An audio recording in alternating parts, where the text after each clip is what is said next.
Бенни Хилла, без преувеличения, знал и любил весь мир. Британский комик с легкостью завладел сердцами миллионов людей, а многие знаменитости называли его своим любимым юмористом, в том числе Чарли Чаплин и Снуп Дог. Был поклонником скетчмена и легендарный Майкл Джексон. Именно он и пытался спасти Бенни Хилла, когда ему противостояла практически вся страна во главе с Маргарет Тэтчер. К сожалению, даже такая влиятельная фигура, как король поп-музыки, оказался бессилен. Бенни Хилл родился в Саутгемптоне, графство Хэмпшир, в январе 1924 года.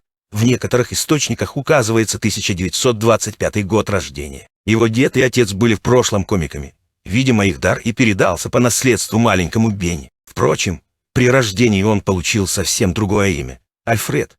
Позже он сменил его на сценический псевдоним, взятый в честь любимого комика Джека Бенни. Отец Бенни Хилла после окончания Первой мировой войны в цирк возвращаться уже не стал. Выкупил часть магазина медицинского оборудования и руководил собственным бизнесом, невольно сделав сына предметом насмешек в школе. Ровесники мальчика не упускали случая подшутить над тем, что в магазине его отца продаются в том числе и средства контрацепции. Но Альфред научился остроумно парировать реплики одноклассников, а после и вовсе стал придумывать собственные скетчи. Он вообще был очень веселым, с удовольствием играл смешных персонажей в ученических постановках, а вместо обид накапливал багаж разных шуток. После окончания школы Бенни Хилл все еще не понимал, что ему делать дальше. Он брался за любую работу в попытках найти профессию своей мечты, был молочником и водителем, играл на барабанах в музыкальном коллективе, а позже сумел подняться и стал помрежем в гастролирующем музыкальном театре. В 1942 году его призвали в армию, где сначала он служил механиком,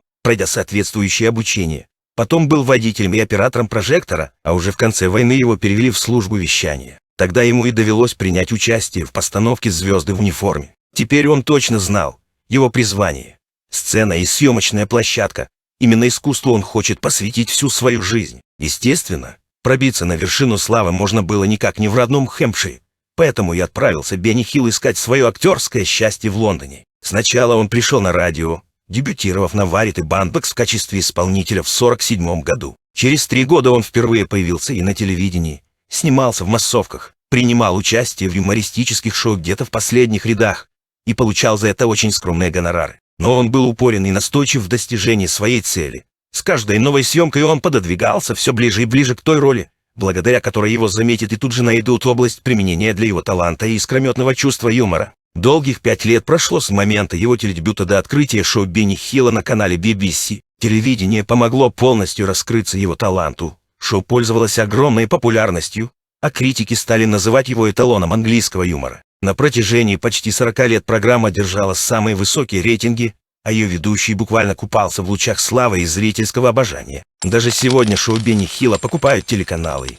Самое главное, зрители его смотрят с неприходящим удовольствием. Когда же программа активно развивалась, она была самой просматриваемой из всего, что представляло британское телевидение. Аудитория шоу насчитывала больше 21 миллиона человек. Бенни Хилл стал в 1971 году лауреатом премии BAFTA как лучший сценарист. В само шоу претендовало на звание лучшего развлекательного представления Великобритании. Уже в конце 70-х оно стало выходить и в Соединенных Штатах, завоевав там немало поклонников, в том числе и среди звезд. Шоу было довольно острым и иногда переходило грань юмора и сатиры, высмеивая британскую действительность, критикуя работу разных ведомств и отдельных политических деятелей, в том числе и саму Маргарет Тэтчер. Зрители любили шоу его ведущего, поэтому довольно долго не совсем корректные выпады сходили авторам программы с рук. Но недовольство программой в верхах только нарастало, а за жизнью лучшего комика страны следили с неослабевающим вниманием. В жизни Бенни Хилла было довольно много странностей. Он с 30 лет не заводил отношений с женщинами и при этом имел славу отъявленного ловеласа.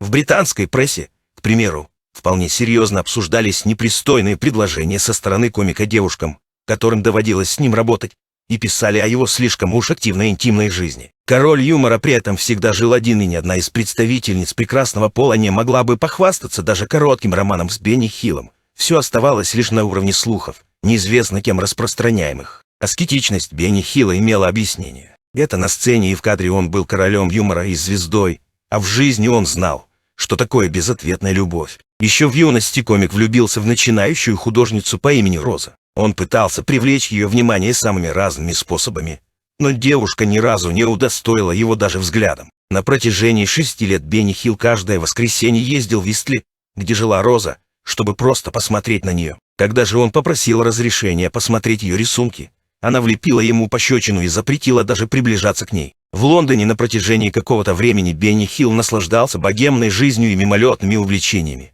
а после влюбился в актрису Белинду Ли, с которой вместе играл в комедии «Кто это сделал?». В ее присутствии он робел, терялся и вел себя как школьник. Но однажды девушка сама пригласила его в гости и провела с ним целую ночь, после которой Бенни Хилл тут же сделал ей предложение. Но Белинда Ли уже была замужем. Он надеялся на то, что она разведется с мужем, и они будут счастливы.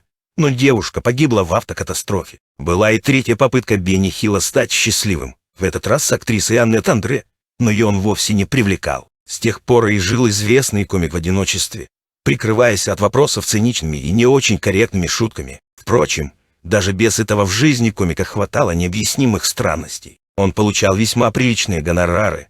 На его счетах скопились миллионы фунтов стерлингов, а Бенни Хилл продолжал жить в крохотной квартирке почти без ремонта. Он категорически отказывался от покупки автомобиля, одевался исключительно на распродажах, а питался в каких-то забегаловках с дешевой и совершенно невкусной едой. Многие зрители даже не догадывались о том, как живет их кумир. Зато каждый герой, в образе которого появлялся Бенни Хилл в своих шоу, пользовался неприходящей любовью публики. Зрители даже копировали стиль одежды, мимику и интонации персонажей из шоу Бенни Хилла. Но популярность программы по-прежнему не давала покоя тем, по ком сатира прошлась своим жестоким валиком. О том, насколько высока была популярность Бенни Хилла, говорит уже один только факт. Когда в 1977 году скончался великий Чарли Чаплин, родственники его пригласили комика в дом актера в Швейцарии. Каково же было удивление Бенни Хилла, когда ему показали коллекцию, собранную Чаплином, в которой были все выпуски его шоу, все записи выступлений комика. Это было настоящее признание от гения юмора. Кажется, выше такой оценки просто не могло быть ничего. Среди поклонников комика были очень известные люди, в том числе и Майкл Джексон. А вот в правительстве Великобритании комика не любили. Маргарет Тэтчер решила, что шоу Бенни Хилла дискредитирует британскую действительность. Она же назвала любимую программу миллионов зрителей позором нации. Сначала «Железная леди» ввела жесткую цензуру на шутки в программе. Из каждого выпуска вырезались лучшие шутки и самые яркие скетчи. Комика настолько ограничили в темах и юморе, что у него начался творческий кризис. Да и зрители быстро заметили разницу между тем шоу, которое они полюбили, и тем, что стало выходить на экраны под цензурой. К тому же из прошлых выпусков тоже вырезали много скетчей, которые цензура сочла неуместными и порочащими Великобританию вообще и ее граждан в частности. В прессе была развернута целая кампания против Бенни Хилла, а программу и вовсе закрыли, так как она перестала быть рентабельной. Вчерашний кумир теперь стал настоящим изгоем. Он теперь боялся своей узнаваемости, потому что не проходило и дня, чтобы Бенни Хилл не услышал свист или грубые крики в свой адрес. У артиста началась депрессия. Он совершенно пал духом, а потом и вовсе перестал покидать свою квартирку, только заказывал еду на дом. Майкл Джексон прилетел в Лондон, чтобы поддержать человека, к которому относился с глубоким уважением. Он пытался вывести его из уныния, убеждал в том, что ему нет равных во всем мире. Но, кажется, уже было слишком поздно. В 92 году Бенни Хилл скончался, сидя в кресле перед телевизором. Нашли его через несколько дней. Он так и сидел, глядя стеклянными глазами в экран, а вокруг были разбросаны остатки еды, пластиковые и картонные упаковки из-под пиццы, салатов, еще какой-то еды от разных доставщиков. Король юмора был забыт и брошен всеми.